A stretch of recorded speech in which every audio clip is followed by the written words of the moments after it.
Wednesday, August 19th, and you're watching the Hammer Daily here on the Hammer Betting Network, presented by our good friends over at FanDuel. I'm your host, JJ Scooper, alongside my producer for the next hour and a bit, Jaleel Shakir, working his way behind the boards. Happy Wednesday, everyone. We got a great show for you today. What is up, chat? Hope everybody is doing well today. We got Austin coming on, batting leadoff, talking some college football futures. Cannot wait to talk through some college football with him because, as we know, on Monday, the AP dropped their poll. Austin has his own sort of machine poll that he comes up with, his machine rankings. We're going to compare the two, see how they look, see where the differences lie. And the main thing we're going to ask him is why his machine is so biased by the SEC. I wonder if maybe the machine watches the SEC network. I wonder if maybe the machine is fed through X or Twitter and just sees all the SEC love posting. Because 12 teams in his top 25, if I counted correctly, are in the SEC. Just too much love there. A little bit too much love there. But it's okay. We know Austin has a little bit of that SEC bias in him, but that's okay. It's okay. We'll talk it through with him. After that, we got Spencer Aguiar coming on. Going to be talking the BMW Championship. I don't really know what to do. Jackson Coyvin's not in the field. Who the hell are we going to bet? Well, Spencer's going to come on and inform us who he likes this week. I believe he was also 4-4 on our golf extravaganzas throughout the year. So we couldn't have picked a better guest today. So shout out Spencer for coming on last minute because Jeff was supposed to come on and he ended up bailing. Jeff just out here living his best life, doing whatever he can to avoid me. I don't think he'll be the auctioneer in my fantasy draft like I've asked him many, many times. But speaking of Jeff and speaking of the Chargers, what's up, Connor? Hope you're doing well. I was going to come on the show and get mad about Jeff today because he bailed on us. Mind you, again, upgraded guest. Spencer's great. But I'm going to get mad because Jeff, he made his commitment, but I can't get mad at Jeff anymore. I can't. I actually just pity him at this point. I feel bad for him. Do you know how hard it must be to be a Chargers fan? Do you know how hard it is? Like, they cannot... I don't know if somebody there made a deal with the devil. I don't know if it's a curse because they moved from San Diego to LA, but they just cannot have a normal offseason. You finally have your bookend tackles. You're ready to go to start the season. You bolster up your interior. Then bang, 2 offensive line injuries just like that. Biotish looks to be not only out for a couple months, out for the entire season with an ACL tear. In San Francisco, by the way. Wonder if a power plant had anything to do with that. You're looking at having 2 backup tackles start for you to start the season. Like, no one really knows what's going on with Rashawn Slater. Is Rashawn Slater going to be healthy? Pipkins is a great swing tackle, good depth, but like you can't have him starting for you. Now, what came into the coming into the preseason looked like could be one of the biggest strengths of the Chargers is now going to be their biggest weakness. So if you bet on the Chargers, if you bet them to win the Super Bowl, heck, even if you bet, Lad McConkey, Offensive Player of the Year, Justin Herbert, MVP, just grab those tickets, rip them up, save them for some fire later in the winter because none of those are cashing. With this offensive line, none of those are cashing. It remains to be seen what Jake Slaughter can do at center, if he's even going to start for them at center. We still don't have any update on Rashawn Slater, but the longer we go, the worse it gets. It just looks so bleak for the Chargers. It just looks so bleak. So rip up those tickets, Super Bowl, AFC winner, division winner, whatever you have, rip them up. Save them for some firewood later when it gets cold in the winter. And the Chargers are, 7-9? We'll call it that. Anyways, appreciate you guys joining the show. Everyone go tweet at Jeff, say we feel bad for you. Sorry, Jeff. Hope everything's okay, Jeff. At Jeff Feinberg on Twitter, at GFeinberg17. All right, let's get into today's show. We got our first guest coming on. Austin going to talk a little bit about some college football and mention we're going to check his SEC bias at the door. But before we do that, I just want to give a quick shout out to our friends over at FanDuel. The Hammer Daily is brought to you by FanDuel. Baseball fans, the MLB season is in full swing, and FanDuel is giving you a chance to call your shot with some daily dingers. Join the action. It's easy. Just make your free pick on who's hitting a home run in their game. And if you're right, you'll get a prof boost to use on your next bet for a chance at extra winnings. It's just another reason why FanDuel is the home for home runs. Plenty of teams playing today. Just pick a guy who's going to hit a home run. Just a guy who's like plus 200, plus 300 to hit a home run. And if that free bet, if that player you pick does hit a home run, you get a free profit boost. So it's all free. Just pick a guy to hit a home run. If he hits it, you get a profit boost. You ready to play your game? Head over to FanDuel.com/forwardprogress to get started. That's FanDuel.com/forwardprogress to opt in for daily dingers and make your free pick on who's hitting a home run. Play ball and swing for the fences on FanDuel, an official partner of the MLB. Must be 21 plus and present in select states. For Kansas, in affiliation with Kansas Star Casino, 18 plus and present in D.C., Kentucky, or Wyoming. Opt-in required. Bonus issued is non-withdrawable profit boost tokens. Restrictions apply, including any token expiration and max withdrawal amount. See terms at sportsbook.fanduel.com. Gambling problem? Call 1-800-GAMBLER, 1-800-MY-RESET. Call 1-888-789-7777 or visit ccpg.org/China, Connecticut. Visit mdgamblinghelp.org in Maryland. Visit gamblinghelplinema.org or call 1-800-375-050 Massachusetts. Call 1-877-8-HOPE-NY or text HOPE-NY in New York. Call 1-877-770-7867 in Louisiana. All right. What's up, TQ? Hope you're doing well. Let's bring on our first guest here. You've seen him on Forward Progress quite often this offseason with G-Stack George. He does NFL and college football projections over at The Athletic. Austin, excited to have you on the show. How's it going? It's good to be back, Jason. It's been a minute. I'm glad to be back because that means football season right around the corner. You're gosh darn right. It's around the corner. I think it's 2 weeks away. We're really getting into things. Cannot wait for week 0, the best week of the entire football calendar. Can't wait to talk football with you today as well. I want to start though. You got to do me a favor here. Imagine there's a door and you walk into the door to get on this show, right? I need you to check the SEC bias right there before you step in. Okay? Can you do that for me? I would like you to explain why the SEC bias. You think why it occurs? I listen. I don't know if it's a numbers thing. I don't know if the like I said, the model just you run it through like Twitter searches as well, just to see like what the general sentiment is out there. But like, correct me if I'm wrong. 12 teams in the top 25 are in the SEC. Yeah, I mean, I don't think that's unheard of, right? I think that's normal. Yeah, I think I think we're again checking it at the door. There's no bias, but to check it at the door officially is like I think they might be in a world of hurt for making the playoff and winning the national championship, because I think what's shifting, the shift that we're seeing is the Big Ten is able to have these elite teams that the SEC really hasn't had for the last 3-ish years or so. So they're deeper. They're not as top heavy.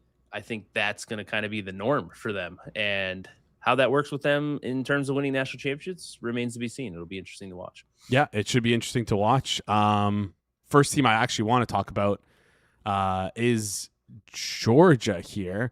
And let's just compare. Do you care if we like list out your current rankings here? Because what I want to do is just, you gave me your rankings, your model. I guess it just spits out your top 25 teams by power rankings, I assume.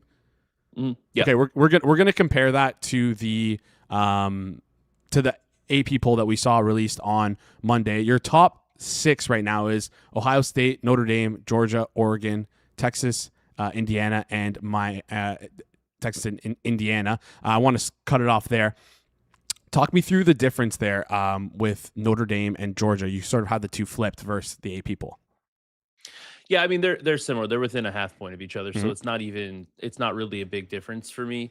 I'm still not a full believer in like Gunnar Stockton. I'm not like this CJ Card is gonna absolutely tear it up.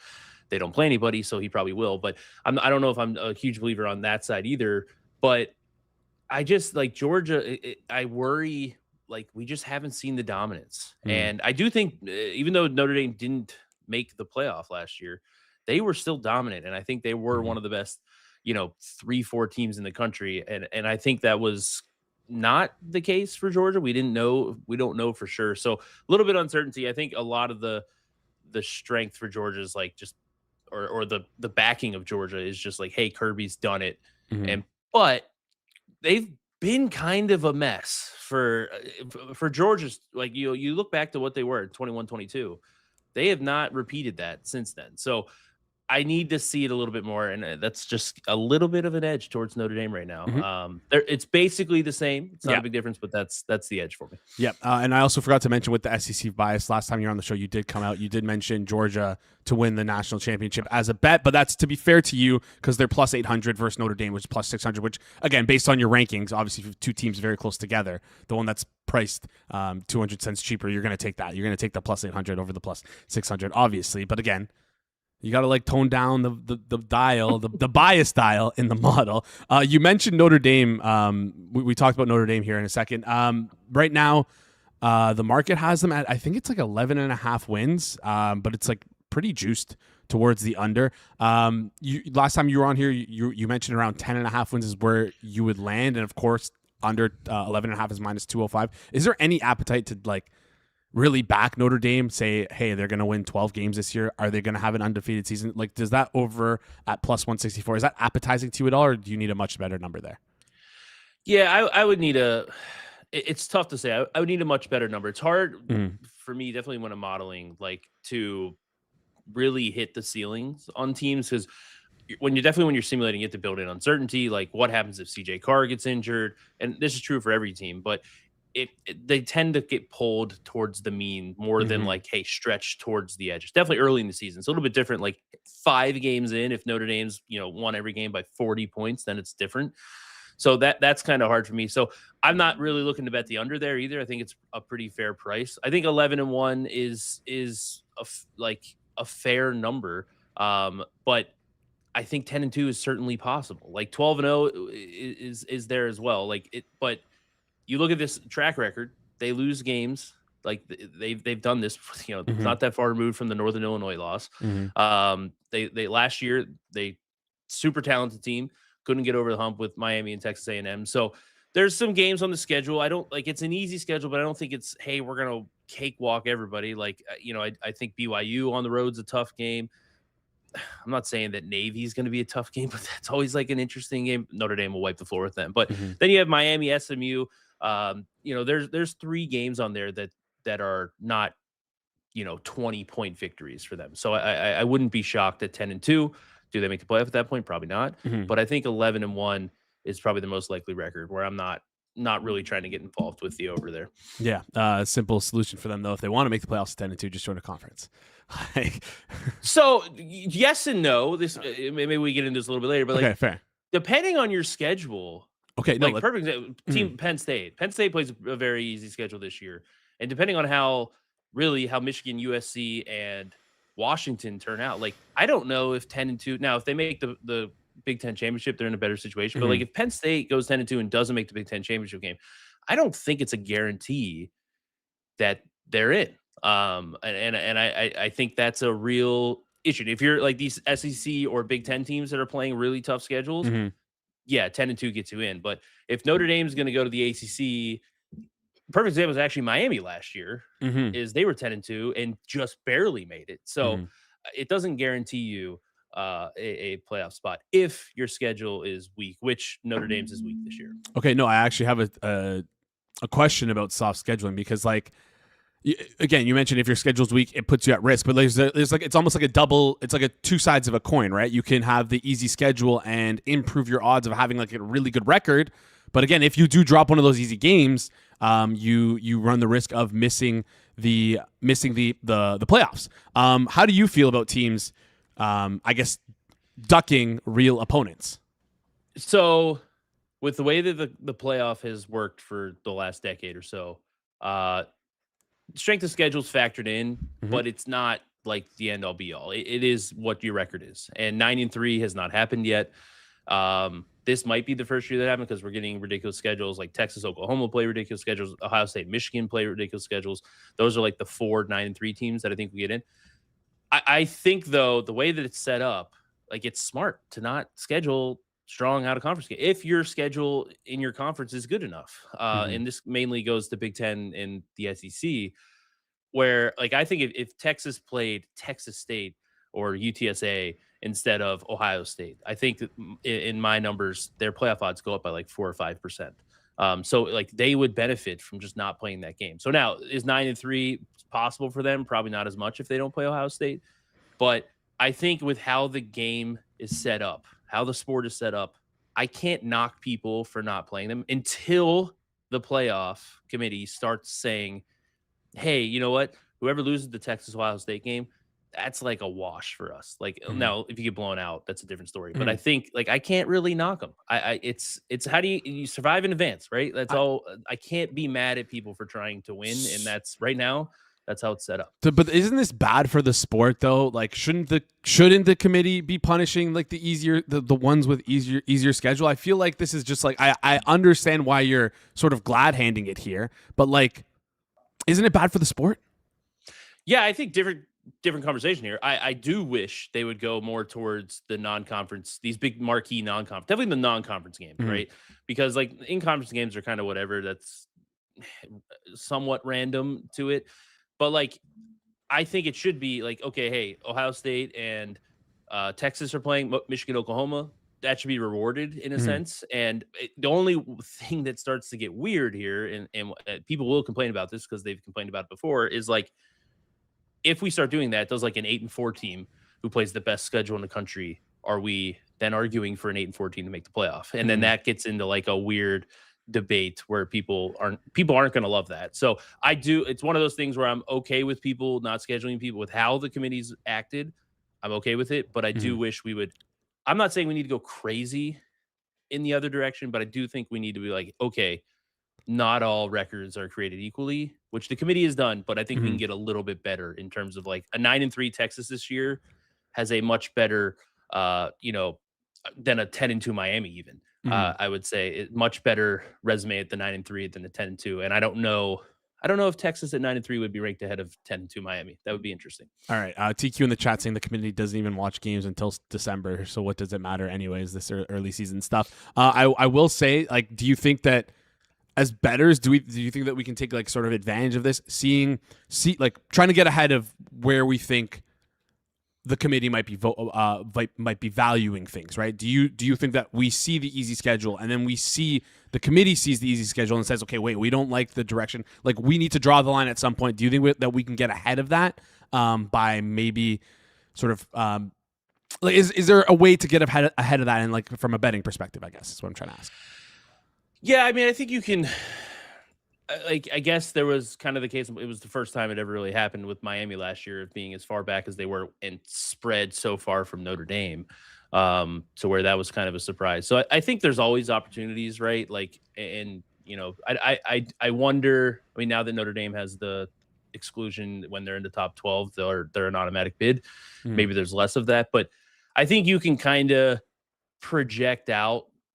Looking at schedule wise, like Indiana did this a couple years ago, and people like when they first in 2024 when they made the playoff, and I wrote when they went 5-0, I think they beat Illinois, and I wrote an article saying like this was their last tough game for the most part until they played at Ohio State in like the second to last week of the season. So like buy their stock now, because like they're gonna be sitting at like 10-0, and that team's 10-0 Big Ten team's automatically gonna be like ranked pretty high. So that I think that's kind of the like it's always been true. I don't think it really matters if the committee watches games early in the year or end of the year, whatever it is, like always kind of game where, hey, okay, they have 4 easy games now. It might be a good time to buy them earlier, or we can wait if they play 2 tough games, kind of see how it goes. So always just planning out what the schedule is for each team is kind of how I go about it. All right, good point there. I'm just looking at like the rankings that you sent to me, and then just looking at the ones that you had back in June. Obviously, not going to hold you to the ones in June, but I noticed that Indiana takes a little bit of a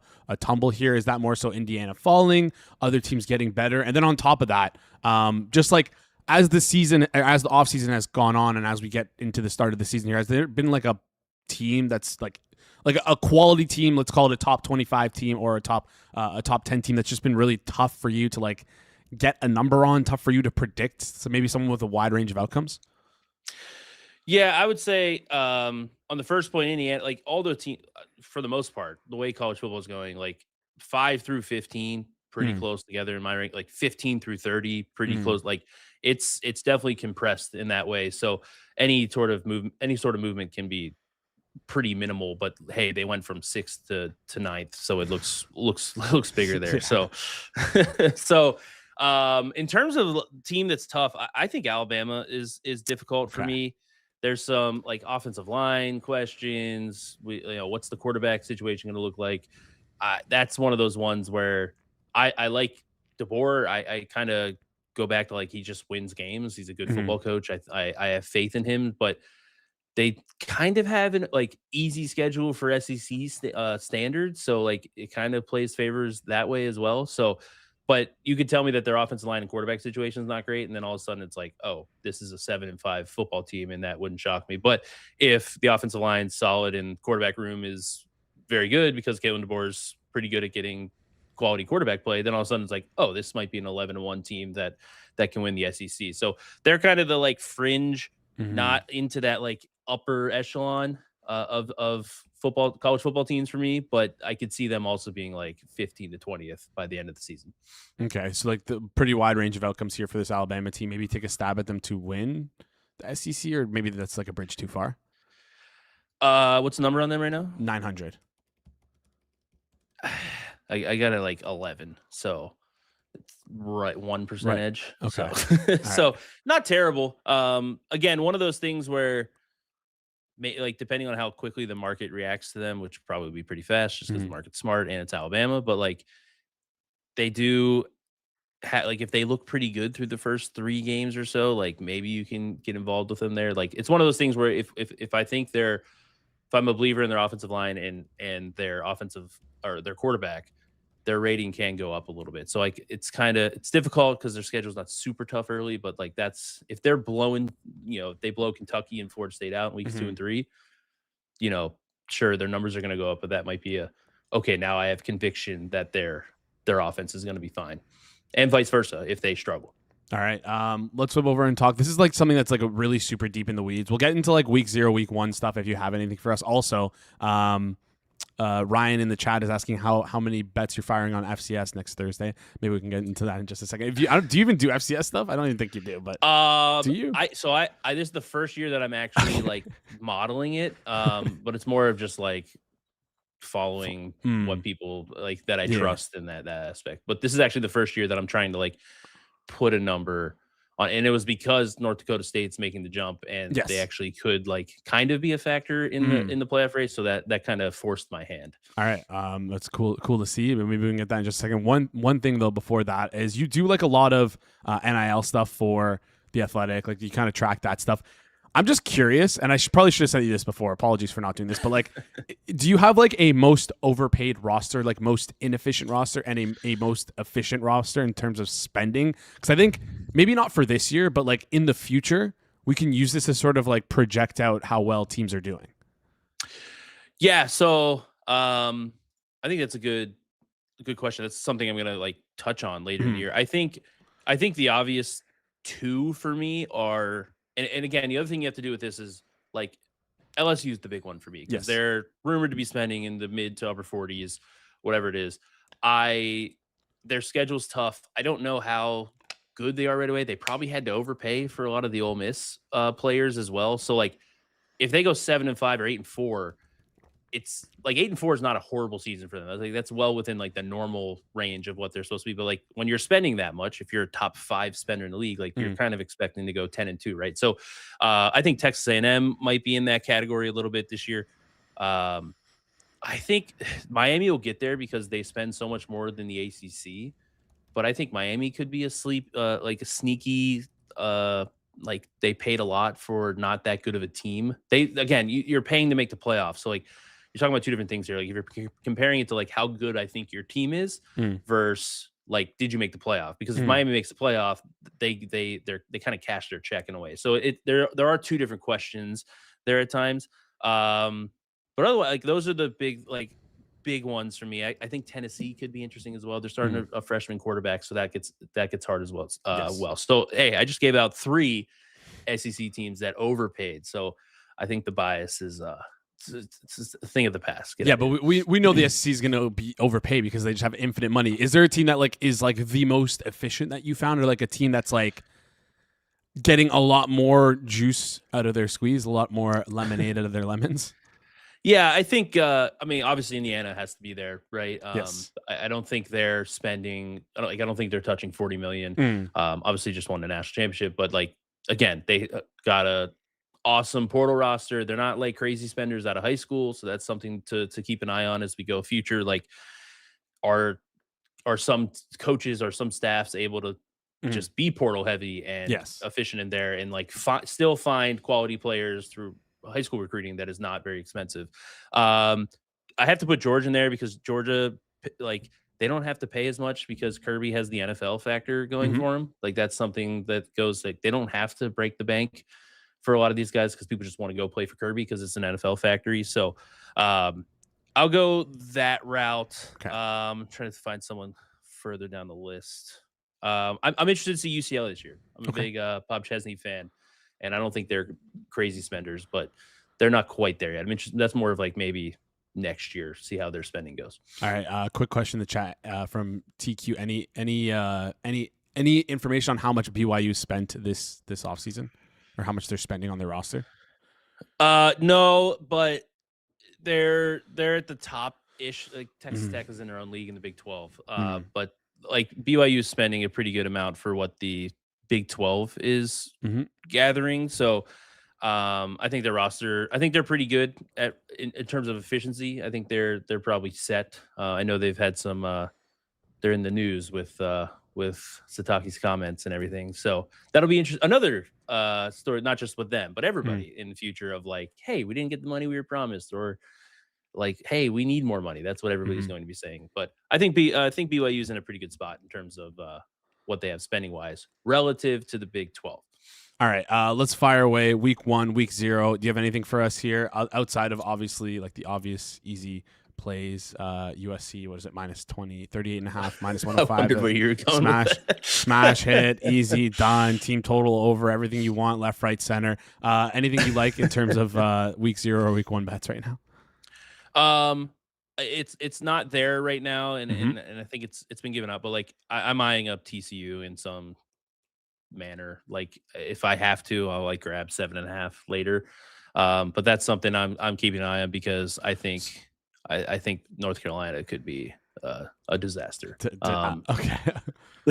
utter dog shit. I'll say it. Yeah, like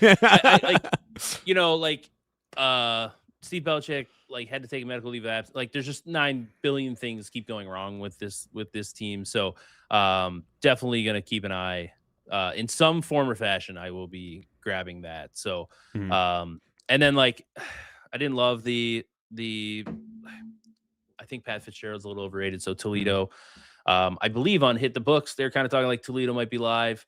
Condition Powers might have been saying that, but I do think 10.5's a good price there. But I don't know if Toledo's live. I'll hold off on that. All right. Michigan State 10.5, TCU. So you said you wouldn't click the 7.5. No, I like Toledo. I like Toledo. Oh, you like Toledo. Sorry. I don't think they're live to win. Oh, got it. Sorry, I know that's like weird because it's only 10. I don't know if I'll believe their win, but I think 10.5 is a good price to get. All right. Fun backdoor cover team. We love it. But TCU, though, you said the 7.5 you're not taking out. Do you think that it's like going to move or like? Yeah, I mean, it's just one of those things that like it's already gone through. Like it's hard for me to say like who's running to bet UNC in the current state of their affairs. I guess like they don't like the honestly, the DC, like Belichick going on the medical leave, like I was really mad when that came because like now like nobody like the one thing that I coming into this year I thought North Carolina's defense could actually be pretty solid, and now it's like DC's gone. I know Bill's still there and they know the scheme and everything, but I just don't know if there's going to be much of an appetite for North Carolina. But if it does come back down to 7, I will be quickly jumping on TCU. All right. Before you head out here, some recent news in the NFL. I don't know if you saw it. If you had your notifications on, you might have seen it. But Jaden Higgins diagnosed with an ACL tear. I know I'm not really supposed to talk NFL with you, but recent news. We got it. We got to talk about this right now. I believe they just built a substation near the Houston practice facility. I don't know, but Jalen Noel now hurt for them. Jaden Higgins hurt for them. Their depth right now is Tank Dell, Xavier Hutchinson, then sort of a bunch of like rookies, like Justin Watson's in there. What are the Texans going to do? How much does this affect your opinion on the Texans? Simply, obviously, one receiver injury isn't that crazy, especially when it's not like a guy like Nico Collins. But Nico Collins has had injury issues in the past. Tank Dell, if you don't get anyone, you're relying on most likely relying on Tank Dell to play like snaps for you in the season. He's fresh off of an injury. Like this is like a scary situation. Yeah, I there's been a lot of hype from some people that we've had forward progress. He's high on Houston. There's a bunch of people that I respect in the space in general that are high on Houston. I am not as much. I need to see it to believe it with the offense. And I wasn't as high on their wide receiver group as a lot of people were putting out there. In that, like, I did not see it until you brought that up. That is a very significant injury. If again, you're talking about a team that's trying to do what the Seahawks did last year and like have an average to above average offense, right, with an elite defense and win the Super Bowl. I don't know if like I mean, if Tank Dell's healthy and still good, sure, but like that's a pretty risky. And again, Nico Collins. This is the other thing. Nico Collins is not as good as JSN. So like I think we're just getting ahead of ourselves in terms of what the Texans offense is, and that's just another ding to the armor for the Texans. That'll be a big loss for them. What do you think the next step is for the Texans? Do they go out and try and like sign a free agent? I think Sterling Shepard is like still available. I think I don't know, like, but like you're like fair, but like you're laughing at that. But behind Tank Dell and Xavier Hutchinson, it's Jared Wayne on their depth chart, Justin Watson, who like has he ever played any meaningful snaps? Then like Lewis Bond, sixth round rookie. Like there's not like this depth is just one more injury. They're starting someone who hasn't played like an NFL snap. You know, there's a log jam of receivers up in New England, so maybe they're Caserio likes the deal, the Texans GM, so at least during the draft. But we'll see if one of those receivers up in New England will end up down in maybe Kayshon Boutte. That'd be I would like that. That would be a good move for them. But yeah, that'll be interesting to watch. See what they do here. What, 3 weeks or so until the season starts? Yeah, it's so close. You can literally taste it. Austin, right there. It's right there. It's right there. I mentioned when you were on the show last to give me a national championship winner. You said Georgia, and I said, okay, perfect, Georgia, fine. SEC team, don't really care. But I need you to give me one more bet because I want you every time you come on the show, we're gonna like pick a national championship and not one you've picked before, so that way we can have a clip ready to go when a team eventually does win. Anyone you like outside of Georgia at the current price? National champion? Yeah. Oh, okay. Man, I'll do it. It's kind of funny because I said they're a wide-ranging team. I'm going to get ahead of them. I'll go. It's just the tiniest little edge at this number. I think FanDuel has them at 25-1. I'll go Alabama. SEC team again. Anyways, you're literally not beating the allocation. It's like I don't know what.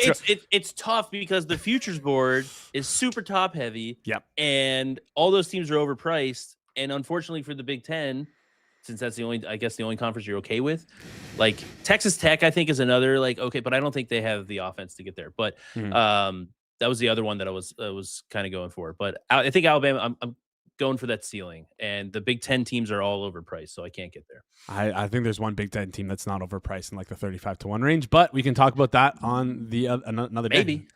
Like, so, hey, wide range of outcomes with that team. Potential Heisman winning quarterback, great offensive play caller, and if their defensive coordinator that they bring in is like, if he can be good, if he can like make something out of this defense. Yeah, they got to figure out going east. That's the problem. They got to figure that out. They do that a lot too. Yes, this year. The schedule's not great. Fair. It's almost like you shoot yourself in the foot when you can just give yourself an easy schedule. You just decide the exact opposite. Anyways, Austin, appreciate you joining the show. Any final thoughts before you head out? No. I think we're almost there, man. I'm excited. It's gonna be fun to be talking some football more often here. All right, sounds good. Austin, appreciate you joining the show. We'll chat soon. Yeah, thanks, Jason. Appreciate it. Obviously, great stuff there from Austin as always. Follow him on Twitter at amock MOCK 419. What up, Amber? Appreciate you guys in the chat. You guys are all looking great today. Connor, you're saying you're gonna give me 50-1 on USC. Wow. Click. Oh man, I think there's obviously like. This is copium. This is hopium. But there's definitely a wide case towards the upside for this USC team. But we'll have to see it. All right, we're going to bring on our next guest in just a second. But before we do that, I know that some of you watch the Hammer Daily every day live here on YouTube. And if you're watching right now live, be sure to hit that like button and subscribe if you haven't already. Appreciate you guys tuning in live. But I know that sometimes you guys miss the show. That's fine. It's all good if you miss the show. But if you do miss the show and you're listening to it on Apple and Spotify, do us a favor.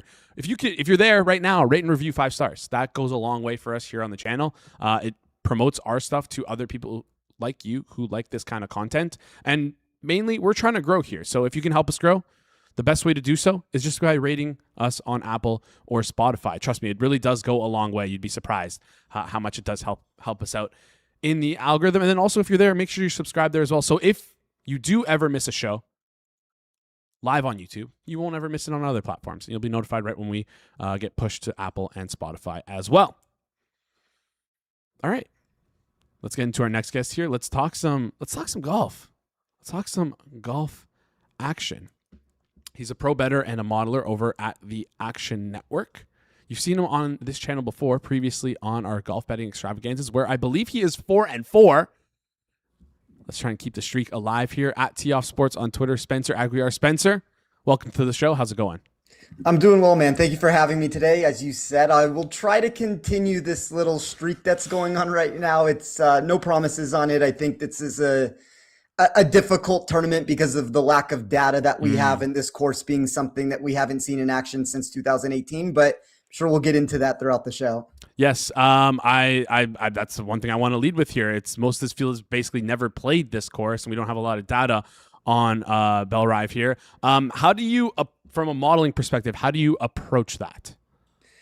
So I think it's difficult, and it's, this is one of those weeks that my model seems to be massively different than what the market is projecting. And that is a good answer in general. I don't know if it's as great of an answer this week because, like, one of the things that you are seeing from the space over and over again, you get this 7,448 yard course. And for anybody who does not follow golf every single week, that's a par 70. That's really long. We're talking about a venue that there is distance that you are going to need to have. And I think the average person that is weighing a model this week is going into this really heavy data set where strokes gained in total distance is kind of the number one factor of what they are looking for. And for me specifically, it's not to say that I didn't also try to dive into some of those metrics, but I build my model in a way that is always trying to take the specific venue of what we have and almost extrapolate the data that I have within my model. I run things from a 2-year perspective, and I'm trying to extrapolate those numbers out to fit a course-specific comp fit. So, for example, for what an average person might do, they may look at the strokes gain data that we've seen on the PGA Tour for a year, for 6 months, for a month, whatever the time frame is that they use, and you can say this player has gained this many strokes off the tee. I don't think that is the greatest way to go about it. A lot of it's noisy. You get over projections in some areas, you get under projections in other ways. And for me, like, I think golf is such a nuanced sport at the end of the day, where not every single course is exactly the same. It's not like you're going out and you're playing the same exact venue and golfers that are playing well are going to necessarily continue it. And I think that's sometimes where we get it lost in translation with it. So I'm always trying to reproject the strokes gain metrics. So, like, for myself personally here, like, I've talked a lot about the off the tee stuff and distance being the heavy weight of where people have weighed their model. I have about 6 or 7 categories that went into an off the tee statistic. And the way that my model works is, and I understand we don't have course history this week, so like I'll throw this out, but on a normal week, it would be stats are a certain percent of my weight, course history is a certain percent of my weight, current form is a certain percent of my weight. Throw out the course history because you're not going to have any here. It's going to all be current form and what you have statistically with it. But the stats, I usually weigh somewhere between 7 to 12 of them. And that goes into the overall weight that I have. And like the big weight for me every single week is weighted strokes gain total, which is just this re-encapsulation of the data of how I'm trying to find the metrics. So like specifically for me here, 22% of the weight of that category comes off the tee. And that off the tee number looks at long courses. So like long courses to me tells a better story than pure distance, because we can find corollary trends on how somebody has performed on one of these longer venues. It doesn't necessarily give this massive boost to players who are necessarily long. It doesn't then all of a sudden throw out any person who's short. There are golfers in the world who are short off the tee who have the ability to play these long courses really well. So you take that. I looked at 5-6 different things from there: off the tee, high rough penalty, how far do you miss from the edge of the fairway when you do miss it. It's like all of those things are weighed into one. And then I'm just trying to reproject the leaderboard and run simulations Mm-hmm. to figure out what proper numbers should be inside of my model. And as I said at the beginning of this, like my projections this week, which is not a common answer, are very, very different. So it's probably going to either be a really good week where I can say it's 5 for 5 coming on this show, given plays, or, we will see. I might be on my own island here, but I think that's kind of the way that you want to model at the end of the day. Absolutely. It's a good opportunity, like you mentioned, though, because again, when you have the uncertainty, the books also have the uncertainty there, right? So it's like everyone is kind of guessing, and it's just the game of who can guess a little bit better. One thing I want to ask about, though, before we actually dive into the board right now, the top 10s, the top 5s, the top 20s, this tournament is kind of an interesting structure. There's no cut line, and the top 30, not the top 30 from this tournament, but the top 30 for the championship move on to sort of the next round of the playoffs. Is that something that you're considering, where like maybe is that like a factor in it all, where someone wants to be in this top 30 to move on to the next round in points? Sorry. So I've given this answer a couple of times this week. I'll give the same answer that I've told on like the action show, if anybody has listened to that, or I've written about this week. If players had the ability to turn it on at any given time, I think they would have done it at some point.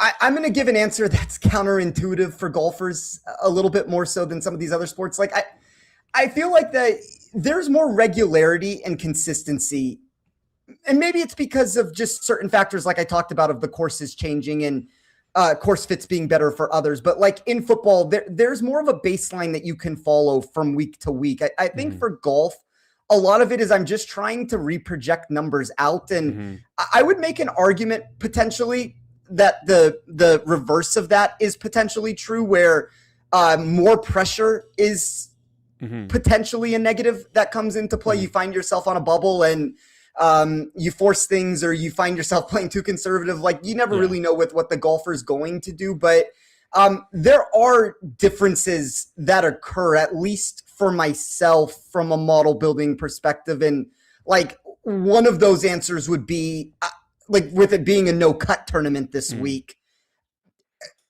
I am always looking for fade candidates when I take matchups. Like that is my bread and butter market of who are the golfers that I can actively try to fade. I think that, you can find success on the alternative of it, of backing the people that you think are going to be good. But a lot of times you talked about it, like on a normal week, if you like a player, these books are not just handing away free money. A lot of times that they are also paired against what they deem to be sharp players, if you are on the correct side of the aisle there, which is not always necessarily a guarantee with it. But I find those to be a lot more difficult to actually locate value on those plays. I feel like the fade candidates, what ends up happening is there's kind of a two-step route that ends up occurring, where there's a cut in the tournament to where if the player implodes like you think they're going to within the model, you get a victory potentially there. And then if the golfer does find success, I'm always backing the player that I am of somebody that I like in my model at a rate that is going to be higher than what the price point is of what I'm paying. So it's not like I'm just like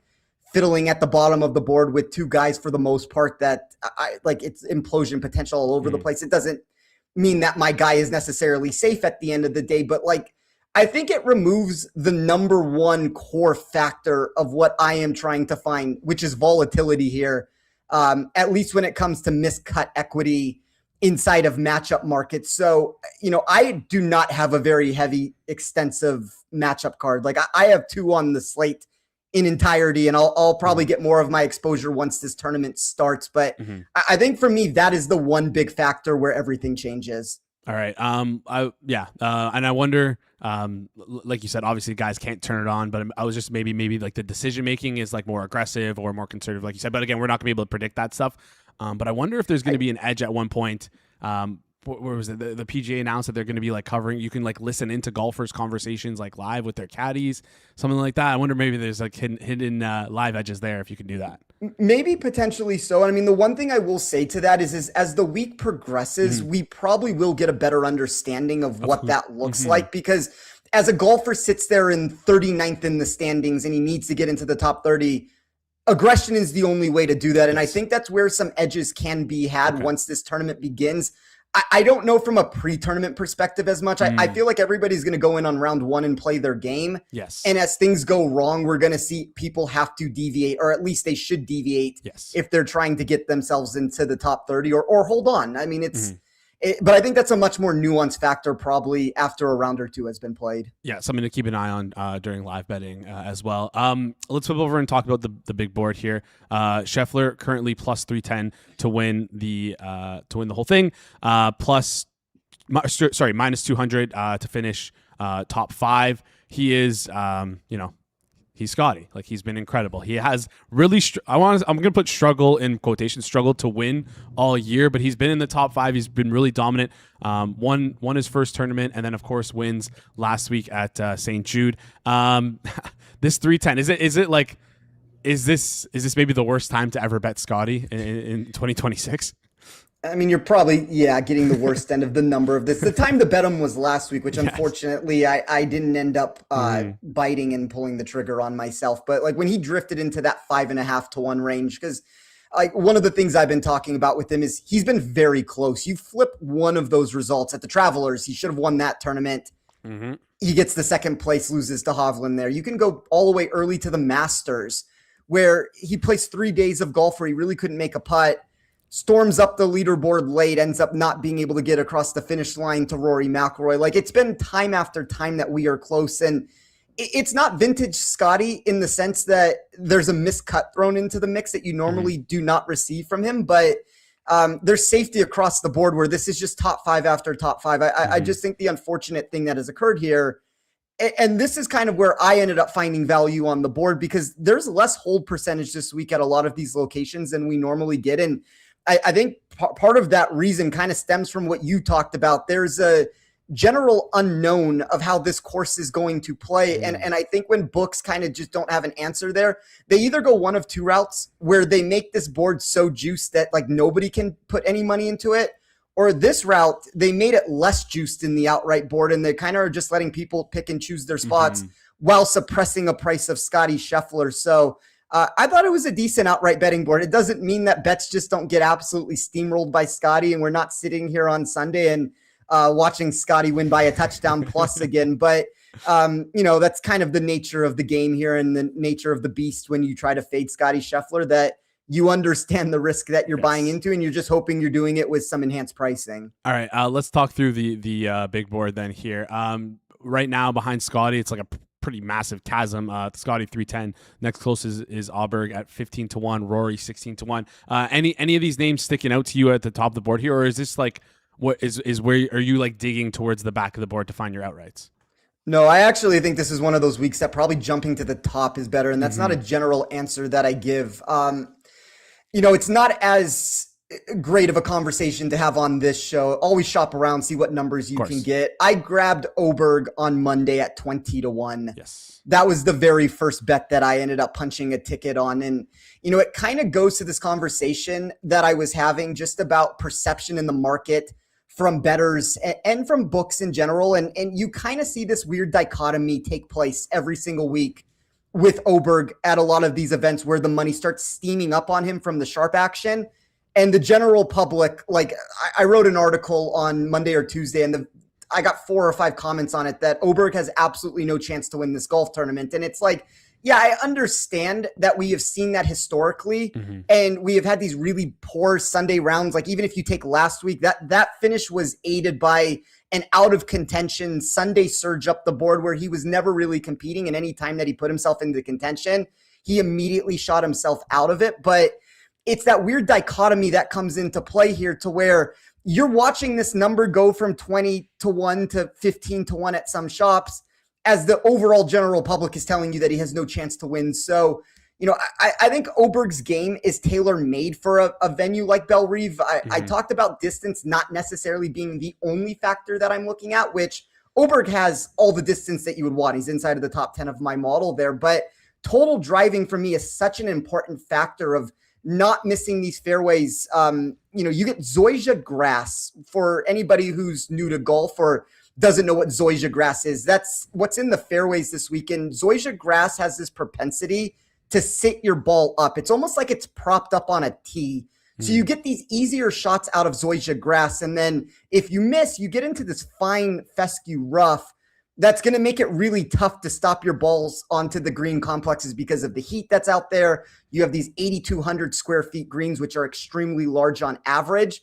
And Oberg is a player who can find a lot of greens in regulation because of his ability to locate a lot of fairways off the tee. And when he does miss, he had one of the highest upside climbs in my model, one on fescue rough of approaching there. He's a big, strong kid who has the ability to kind of power and muscle his way out of it. And then the second factor to it that my model really liked is you're going to get a lot of approach shots from 200 plus yards. Over 30% of the shots are going to come from that range. And Oberg is the number 2 player in my model in expected proximity from 200 plus yards. And if you compare that to his average baseline that you get from him just in strokes gained approach in general, I mean, he's about 10, 12 spots higher than what you would normally expect him to be on this course in weighted approach and proximity inside of my model. So I think there's a lot to like about him. And, you know, I was hoping that I could come on this show and we could be sitting here at a 20-1 number, but Sharp Action has moved it, and that's from a lot of different outlets that seem to be betting him. But I think Oberg's one of those names that if people are going to keep writing off his potential to win, I'm probably going to keep making those bets on Monday morning and kind of just finding value where I see it. Yeah, Oberg there's 17-1s out there right now, so close to that 20-1 range. But yeah, Oberg, it feels like a guy, like, again, Jeff always comes on here, talks about how much he loves it. And he's actually texting me right now saying Spencer and I on the same page. Spencer's with the lightning emoji on the same page, electric. So yeah, you guys are on the same page, and it seems like I'm joining you guys on this Oberg train at 15-1 here. Any other guys you like towards the back of the boards? I know you mentioned your model has like a lot of discrepancies with the current feature, but is there like a guy that's like super far apart that you're clicking right now? I mean, for the outright board, I have a 2-man card of Oberg and Xander. When you go that high up the board, it's hard, pretty impossible to add anything more. Like, I've kind of just taken a stance up there, and Xander features a lot of the same answers that I talked about with Oberg, of this public sentiment around him that, you know, we experienced this for years, that Xander could not win a major. I understand this is not a major this week, but Xander cannot win. Xander cannot win. Xander cannot win. And I talked about it with Jeff when I came on his Major Extravaganza show. And he mentioned that it's like one of those situations to where you see the sharp money hitting on Xander while the general public is telling you Xander cannot win a tournament. Like, we've kind of approached very similar territories now, just in generic tournaments. And these, this isn't a run of the mill event, but it's not a major championship at the end of the day, where the sentiment around Xander is he cannot win. He has not had a good season. And I understand that at the very core of the answer, but look at his last couple tournaments. The second at the Rocket Classic, I ended up having Thorbjornsen that week, and was very fortunate. I have not hit very many outrights on the season, and that's one of the ones I was able to win on. But, you know, Xander kind of put himself into contention late there. I don't know how realistic it was for him to win that at a lot of times. Never really found himself in a spot to where he could seize the moment. And even when he got himself tied for the lead, Thorbjornsen kind of just caught fire and pulled away with that. But you can still have that second on the resume there. And then the 7th last week is kind of the vintage Oberg that I talked about, where skyrocket the board on Sunday, don't actually be in contention. And then it's this fool's gold approach that we are trying to find of a golfer where it's like, yeah, the data looks good every single weekend. The results on paper look really good with the 7th place finish, but how in contention was he? I understand that approach of what everybody's going to have the pushback with it, but really good long iron player like Oberg has expected increase off the tee inside of my model. And I think it's a name that people are kind of just tired of going back to, because we've had such little success with him this season that I took it at 20-1 early in the week. That number's also dropped a little bit. I don't know what the best is. You can probably tell me what the best is in the market at this given point, but a name where both of those guys with Oberg and Xander, like I had 15 or 16-1 proper. And just to answer your question very quickly, like if I'm looking for dart throws on this board of players that my model is substantially higher on than the market, Gary Woodland, Kurt Kitayama, Ricky Fowler, Michael Brennan, Justin Rose was kind of a surprising one. Like those were names where I was substantially higher than where the market seems to be on them. And not going to be able to get there in the outright market necessarily with the way I've built my card, but I do think that with this being a no-cut tournament, I'm willing to take on a little bit more risk on some of those players than I normally would. And I will feature those names either in matchups pre-tournament, or we'll probably try to attack a handful of those names once the tournament begins. All right, let's talk matchups then. I know your approach to matchups isn't more so I think this guy is going to do well. It's more so I think the guy who this guy is playing is going to do poorly. So who in the matchups right now are you looking to fade, whether they be in 2 balls, 3 balls, round 1 matchups? Is there names out there that you're looking to fade? Yeah, Justin Thomas would be one of them for me. And it's like, if we talk about sharp versus square action, Justin Thomas every single week continues to be the sharpest player on the board, whether it's DFS or betting. And there is just a difference in where my model is projecting him every single week and where the model or where the market seems to be landing. 47th at the St. Jude, I would argue that was probably a better course fit for him. And I have him 37th in my model out of a 50-man field. And I mean, that is obviously not where he is priced when you look at the market compared to he's the 14th, 15th guy on the board, give or take on this. So I think he's a name that you can consider taking on, and kind of just to go back to your original question for whatever it ends up being worth. And we don't know what is going to necessarily happen with the way these guys are going to play, but Thomas is a golfer that is going to need something to push himself up the board. He's 44th right now as we enter. And so if he wants to enter the top 30, you're going to have to see aggression from him, which is a positive in some ways for him as a golfer, that I think there's more upside. And Thomas is a guy who has historically, when his back's been against the wall, he's kind of shown a little bit more grit than some of these golfers. So sure, there's a little bit of fear there that we just see this ultra aggressive Justin Thomas that skyrockets up the board early and ends up holding on. But I think there's a counter argument that comes into play here, to where if this does not start the way that he expects it to, and he finds himself behind the 8 ball early, we could really see him forcing things. And when you start forcing things on this course between the water and the rough penalties, and you have this extensive bunkering around the greens that come into play. And I understand Thomas is a really good around the green player who's good out of bunkers, but you don't want to keep putting that stress on your game. So I thought he was a fade candidate. I took Colin Morikawa against Justin Thomas at -111. I think almost across the board, depending on what books and what matchups you have, he's a pretty clean fade candidate in a lot of these spots. So he was the first name that I was kind of trying to figure out, how do I oppose him over and over again. The other one for me where I seem to be against the market on would be Christopher Wrighton. I took Gary Woodland against Christopher Wrighton. I took Gary Woodland at +105. I think that number's moved now more into the -105 range. So not a substantial move. I had Woodland properly priced in the -120s there. So there's still a little bit of value and a little bit of meat on the bone if you do want to shop around and grab a wager like that. But, Wrighton is a golfer that a lot of the expected approach metrics for him seem to go in reverse, and 42nd in my model out of 52 players in expected approach. He's 31st in my model in expected off the tee play. And that's including a golfer who's really long off the tee. And I think that's why the market likes him this week, is because the length is kind of propelling him up a lot of people's models. But I kind of have this boom or bust outlook with him, where you can find the high end stuff. He's 16th at long courses out of 50 players. He's 8th on comp courses. He's also outside of the top 40 in pretty much every other key statistical metric that I weighed this week, including being dead last on expected par 3s at this venue. The par 4s are 46th, and then the par 5s for him is 34th. So if you're not putting yourself in a position to score, I think there's a downside to be had. The reverse to this answer would be Woodland's 31st. I think he's probably the hidden guy that is right on the fringe right now of being able to make it. And I don't know how Gary Woodland's going to react to that. And I think the market very early did not like the current form, did not like where he's sitting with his game. We saw one good round from him last week and 3 terrible rounds that he put together. My model likes him, though. He is the best value currently that I have in my model. So I'm going to trust the math here and kind of just hope for the best at a tournament that is extremely, it's missing all the data that you would want.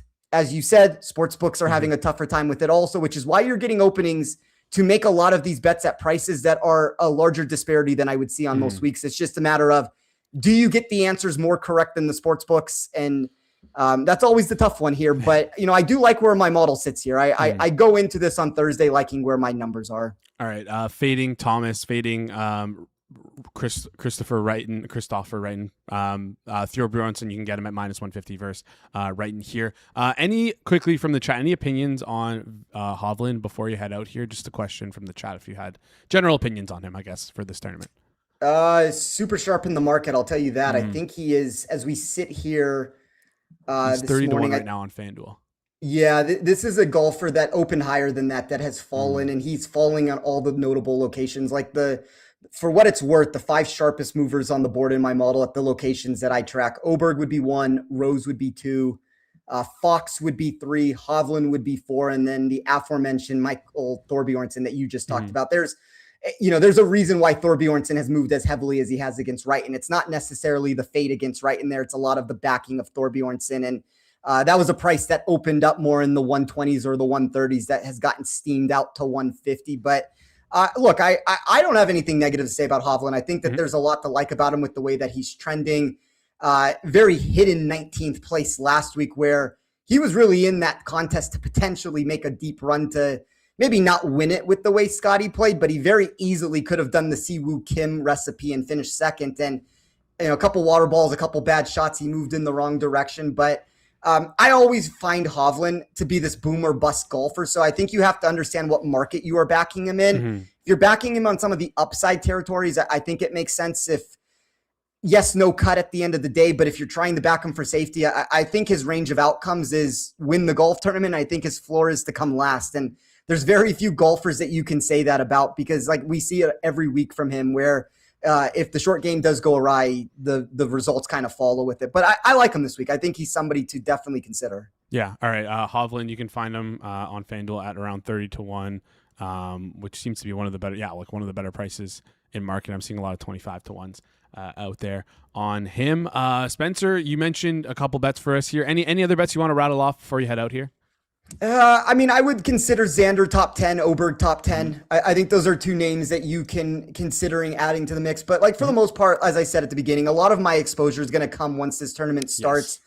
I'd like to see how the data ends up setting. I'd like to look to see what the metrics look like and how did players gain their strokes and how close or far was it away from my model. And not that I'm going to do a complete revamp of my model after one round. You have to be very careful with that. But this is one of those weeks that I also don't want to be stuck with stale data and stale projections that aren't going to make sense. So not a ton for me, unfortunately. I wish I could come and give you an entire card of 100 names, but it's going to be a kind of a small week where I'm just picking and choosing my spots. And once it starts on Thursday, a lot of in-tournament plays for anybody who follows me on X at Tee Off Sports. I'm sure I'll rattle some of those off for everybody. So make sure to follow me there if you want some additional plays. Absolutely. The link is in the description. Link is also in the chat. If anybody were to miss any of your tweets, though, how would you, if someone is not modeling the sport, I guess my question is to you before you head out, last question here, is how do you think that they should approach live betting on this? Is there a way to approach it without a model? I'm so data heavy. I mean, like my answer would kind of be that it's not that you necessarily, let me answer it like this. So like my model, for example, my model is something that is, if you have access to it, you can make a copy and reweigh the data yourself. Yes. And I think that the stats matter. I think that there's an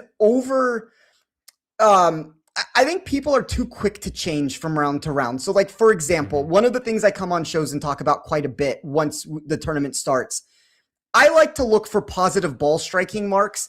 And then I throw in baseline projections with the short game statistics. The short game statistics are really hit and miss from round to round. So when a golfer is playing well with the projected or with the actual ball striking that they're putting together, the baseline statistics from the short game is something that I like to weigh. And after every single round, I run a recalculated leaderboard of this is where my model thinks a player should be based off of how he struck the ball.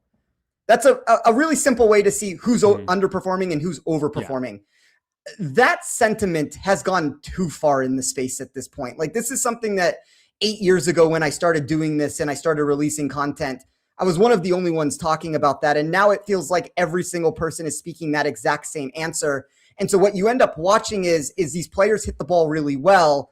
and it's, well, he's going to continue it tomorrow. He missed all these strokes putting and it's going to continue. It's like, yes, I understand that, but the expected baseline performance on the ball striking numbers, which would be off the tee and approach, are substantially lower than what you saw on day one. Also, let's not over project or completely revamp a model here off of one round of a performance. So, I run, and one of the things I do is I will always show my work of what my head-to-head numbers are for everybody to be able to see, and you get a very good understanding of it. So it's like, I wish the answer were as simple as you do not have to have a model and you can just go in and just blindly take things or just blindly look at the stats. There's a lot that goes into it, unfortunately, and it matters how somebody weighs pre-tournament, and it matters how they're trending during the week. And that entire landscape of that you're painting there tells a picture and paints a picture for you of what projections end up moving. And for me, like for a head-to-head matchup, it's never going to be substantial. You're never going to see a guy on round one be plus 100 against a golfer just as like a baseline number to throw out there. And he plays really well on round one and the other guy plays poorly. And it's like, oh, okay, now all of a sudden it's minus 170 is the proper price. Like, it's very small moves that you're going to get, but you will get these large disparities that come into play because the market will overcorrect prices based off of one round of golf. So I'm always kind of trying to figure out where those disparities land. And my argument would be that the best round of golf would be once the tournaments start. Like rounds 2, 3, and 4 are probably where the most value comes into play. Sportsbooks put out prices fast. There's a lot of different numbers out there, and there's a big chance to find disparities. And like, that's for me has always been my bread and butter, where I can find my most value. So unfortunate answer of no, you can't just probably blindly bet it, but it doesn't mean you can't look at the data and kind of try to extrapolate numbers out as much as you can in your head with it. Just as easily as you can look at data, you can just follow Spencer on Twitter at @TOffSports, turn on notifications, and then you won't miss a single beat. Also, make sure you check out Spencer's website, toffsports.club, where you can join his Discord and get access to his weekly articles. Spencer, any final thoughts before you head out here? No, I really appreciate the opportunity to do this. Love your guys' network in general every single time that I get the opportunity to come on. I think the first time I ever did it was for the Open Championship years ago. I did it with George. George, yep. Yep, and that was the very first time that I got on this channel, and anytime I can do it with you now or George or Jeff, it's always an honor to be able to do this. Love everything that you guys do on this platform. We appreciate that. You're always welcome back, Spencer. Make sure you follow Spencer on Twitter at @TOffSports. Spencer, appreciate you joining the show. We'll chat soon. Thank you so much. Great stuff there from Spencer. As always, again, at @TOffSports over on Twitter. Make sure you follow him, toffsports.club as well, if you want to get access to his articles, his Discord, and so much more over there. All right. We're going to head out here in just a second, but before we do that, I got a couple things. Number one, let's bring up the wheel. We've been doing this over the past couple of shows. We've just been randomly mentioning names. And so you know what? I'm like, fuck it. Let's put together a wheel. Let's spin the wheel, see whatever teams we get. And then I want you guys in the chat to just list off names. I love naming names of just dudes. It's great stuff. Guys used to play for former teams. Let's see what we got here. We got Bengals from the years of 2005 to 2009. All right. Well, while you guys think about that, I'm going to remind you guys about our Discord, because I know a ton of you are in the Discord already since we have over 2,000 members.